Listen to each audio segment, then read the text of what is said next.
Halo teman-teman, assalamualaikum warahmatullahi wabarakatuh. Kembali lagi di channel dari Putra Wongki yang lagi magang di Jepang.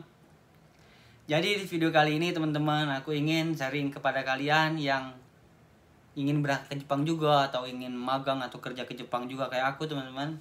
Di sini ada saran sedikit untuk teman-teman subscriber aku, terutama yang banyak menanyakan, "Bang, enak magang dulu atau enak langsung ngambil TG?" Jadi karena banyak yang bertanya kayak gitu ya, kan tapi aku di sini statusnya magang ya teman-teman ya, bukan TG. Dan sebentar lagi aku mau habis kontraknya. Tahun depan 2026 awal aku habis kontrak di Asiba. Aku kan di sini ngambil magang kontraknya Asiba teman-teman, scaffolding. Nanti mau lanjut apa enggak bang? Aku nggak mau lanjut di Asiba teman-teman. Kalau bisa aku mau pindah job. Karena aslinya basic aku tuh bukan di Asiba atau bukan di scaffolding teman-teman. Basic aku itu aslinya itu ya di otomotif, di mobil, atau kalau di sini tuh namanya Jidosa Sebi. Nah, di sini aku ingin sharing kepada kalian. Enaknya ngambil magang dulu atau ngambil TG dulu? Kalau kalian mau lama di Jepang, teman-teman, kalian tuh kalau bisa itu ngambil magang. Magang itu enaknya cepet, nggak perlu sertifikat SSW sama JLPT. Syarat TG itu kan harus ada SSW dan JLPT. Kalau misalnya kalian magang, itu kalian nggak perlu itu.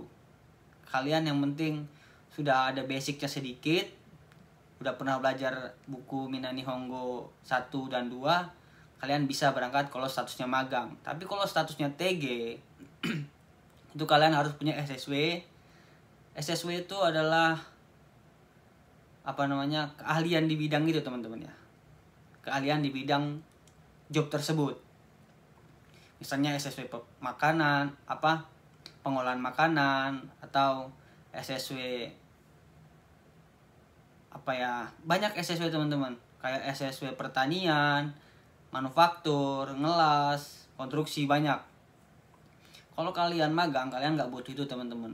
Ikutin aja arahan dari LPK, kalian berangkat, nggak ribet. Nah, tapi yang membedakan TG dan Kensu atau magang dan Tokutegino itu adalah digaji. Walaupun perbedaannya nggak sangat jauh teman-teman ya. Kalau magang itu kontraknya ada yang 1 tahun, ada yang 3 tahun, cuman 2 itu. Kalau misalnya TG itu kali kontrak itu 5 tahun teman-teman, tapi setiap tahun itu ada perpanjang kontrak. Enaknya TG itu bisa pindah setiap tahun teman-teman. Enaknya TG bisa pindah kapan saja. Tapi kalau magang, statusnya kayak aku, itu harus menyelesaikan kontrak magangnya teman-teman. Karena kontrak magangnya 3 tahun, aku harus menyelesaikan 3 tahun itu. Baru kalau mau pindah job atau pindah perusahaan, itu baru bisa. Dan kalau mau pindah ke job yang sama, itu tidak harus punya SSW atau bidang lain teman-teman. Hanya membutuhkan Sengmongkyu atau sertifikat ujian terakhir, ujian 3 tahun. Kan setiap kontrak mau habis tuh ada ujian tahun terakhir di bidang tersebut. Nggak perlu SSW. Tapi kalau mau pindah ke job yang lain, atau aku sekarang di Gemba, di Asiba ya, scaffolding, aku mau pindah ke manufaktur. Jadi aku harus punya sertifikat, aku harus ngambil di sini. Dan harus mempunyai JLPT N4, sertifikat bahasa N4 teman-teman. Minimal N4 ya teman-teman. Ya, jadi gitu. Kalau kalian banyak yang nanya sama aku ya teman-teman, enak magang atau TG? Itu sama aja teman-teman, aslinya sama aja. Enaknya magang itu nggak ribet, nggak perlu SSW kan, nggak perlu sertifikat tetek bengek, bisa berangkat. Kalau TG kalian harus punya sertifikat, harus belajar lebih giat lagi. Kalau permasalahan gaji itu nggak jauh beda teman-teman. Cuman paling bedanya cuman dikit, paling antara 3 juta, 2 juta, bahkan itu tergantung perusahaan. Ada yang malah gajinya gedean magang daripada Tokutegino, karena tergantung juga lemburan teman-teman. lemburan juga itu sangat mempengaruhi gaji di Jepang. Terus apalagi pertanyaannya ya, banyak pertanyaan yang pengen aku jawab, tapi kalau lagi bikin video kayak gini kadang-kadang aku bingung teman-teman mau jawab yang mana, pertanyaan yang mana. Oh iya, masalah umur teman-teman ya, ada nanyain masalah umur. Umur itu kalau di LPK itu tuh beda-beda teman-teman. Beda LPK, beda peraturan. Ingat ya, beda LPK itu beda peraturan. Ada yang LPK itu bertato, bertindik, bisa berangkat ke Jepang. Ada juga LPK yang umurnya sudah tua, di atas 30, bisa berangkat ke Jepang. Itu tergantung kebijakan LPK masing-masing teman-teman. Kalau di sini itu ya, jujur aja, kalau sudah berangkat ke Jepang, mau kalian umurnya berapa aja, bahkan sampai 50 tahun ke atas, itu masih bisa dapat kerja teman-teman di sini ya. Karena di sini tuh patokannya bukan umur, yang penting mau kerja teman-teman. Dan kalau misalnya udah berangkat ke sini kan, itu kan pasti kita skill bahasanya lebih bagus gitu kan. Jadi nanti kita bisa ambil sertifikat bahasa, itu yang paling penting di Jepang itu ya. Kalau mau lanjut ke jenjang selanjutnya itu harus mempunyai sertifikat bahasa. Aku di tahun ini lagi mengusahakan SSW karena insya Allah aku ingin lanjut di job yang berbeda. Jobnya apa bang? Nanti kalau aku udah masuk dan keterima, insya Allah nanti aku buat juga videonya. Aku masuk di job mana sesuai basic aku kalau bisa ya. Tapi kalau nggak bisa, misalnya pahitnya ngomong atau maafnya ngomong aku nggak bisa di situ, ya aku terpaksa lanjut entah mau di KSA yang ini atau KSA atau perusahaan yang lain teman-teman. Tapi kalau misalnya masih di satu job yang sama, itu mau pindah ke seluruh Jepang juga bisa. Kalau sudah habis kontrak pertama teman-teman. Karena aku kontraknya 3 tahun kan. Nah, kalau udah habis aku mau lanjut ke bagian atas, ke Osaka atau ke mana lah, pokoknya di seluruh Jepang itu bisa. Tapi dengan syarat bidang yang sama. Kalau mau bidang yang berbeda harus mempunyai sertifikat. Kita harus ngambil di sini. Sertifikat bahasa dan sertifikat di bidang yang ingin kita tuju. Misalnya aku mau ke pertanian, ya aku harus ngambil sertifikat pertanian dan sertifikat bahasa level N4.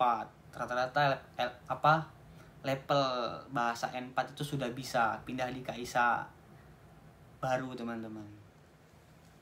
Di sini udah mulai musim dingin ya teman-teman ya. Di sini udah mulai musim dingin. Udah nggak kelihatan ya. Itu udah di sini mendung tuh udah mendung. Hari Minggu ini kan, hari Minggu dan nggak kemana-mana. Biasa kalau hari Minggu itu aku nggak suka jalan-jalan teman-teman ya. Karena di sini ya tiap hari anak Gemba itu jalan-jalan teman-teman. Jadi aku udah puas jalan-jalan di kota Oita. Karena aku penempatan di Oita teman-teman ya. Aku udah puas tiap hari aku jalan-jalan kerjanya.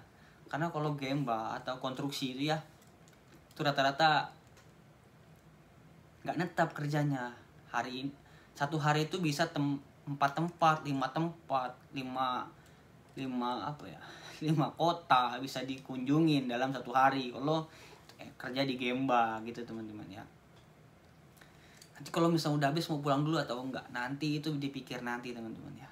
Rata-rata orang-orang yang habis kontrak itu dapat KISA dulu, dapat KISA baru dulu, dapat perusahaan baru dulu, baru pulang. Bisa nggak pulang? Bisa teman-teman ya. Bisa kalau sudah habis kontrak bisa. Nanti kalau mau lanjut nanti bisa lanjut balik ke Jepang lagi. Kita pulang sekitar sebulan 2 bulan tergantung perjanjian antara dua pihak, antara kita dan perusahaan yang baru teman-teman. Kalau mau terus juga bisa pulang teman-teman. Misalnya udah habis kontrak, magang kan nggak bisa pulang setiap tahun teman-teman ya. Kalau udah habis kontrak baru bisa pulang ke Indonesia. Nah itu kalau mau lanjut lagi nanti itu tergantung kita yang ingin bekerja di sini kan. Kalau aku nanti pengennya dapat KISA yang baru dulu, baru kalau mau pulang. Kalau belum dapat KISA baru kayaknya masih di Jepang dulu teman-teman. Ya kalau kerja di Jepang enaknya ada enaknya ada pahitnya. Kalau misalnya sekarang aku udah tahun kedua, hampir tahun ketiga, itu udah enaknya teman-teman ya. Kerjaan sudah menguasai, bahasa sudah hampir menguasai, bahasa Gemba ya, karena aku kerja di Gemba. Udah enak, udah tinggal enaknya, udah tinggal kerja. Yang paling penting kan bahasa sama kerjaan. Kalau kerjaan kita udah bisa handle, udah enak itu di Jepang. Karena masalah utama orang di Jepang itu adalah bahasanya teman-teman ya. Kalau kerjaan nggak susah, kalau kerjaan itu serius nggak susah. Tapi kalau aku juga dulu dari nol teman-teman. 1 tahun pertama itu kita belajar mati-matian kalau orang Gemba itu ya. Tahun pertama, kalau udah tahun pertama ngelewatin tahun pertama itu tinggal enaknya doang. Udah tahu jalannya, intinya udah tahu jalannya. Untuk teman-teman yang mau masuk LPK itu, kalau bisa ya, kalian tuh belajar bener-bener biar di Jepang tuh enak, serius. Biar kalian di Jepang tuh kerjanya enak. Karena bahasa itu nomor 1 teman-teman di luar negeri ya. Kalau kalian bahasanya udah mumpuni, tinggal enaknya kerja di luar negeri itu, serius. Oke teman-teman ya, kalau ada yang kurang jelas atau ingin dijelasin seputaran dunia magang atau seputaran LPK, boleh di komen, boleh ditanya. Mohon maaf kalau ada kesalahan penyampaian kata, karena di sini hanya berbagi pengalaman atau sharing pengalaman di luar negeri dengan status magang teman-teman atau kensuse. Ja, arigatou gozaimasu. Sonora, mata nih. Jangan lupa di like, komen, dan di subscribe teman-teman, agar bisa membantu teman-teman di Indonesia yang ingin berangkat ke Jepang atau sharing pengalaman seputaran dunia magang di Jepang. Jangan ya.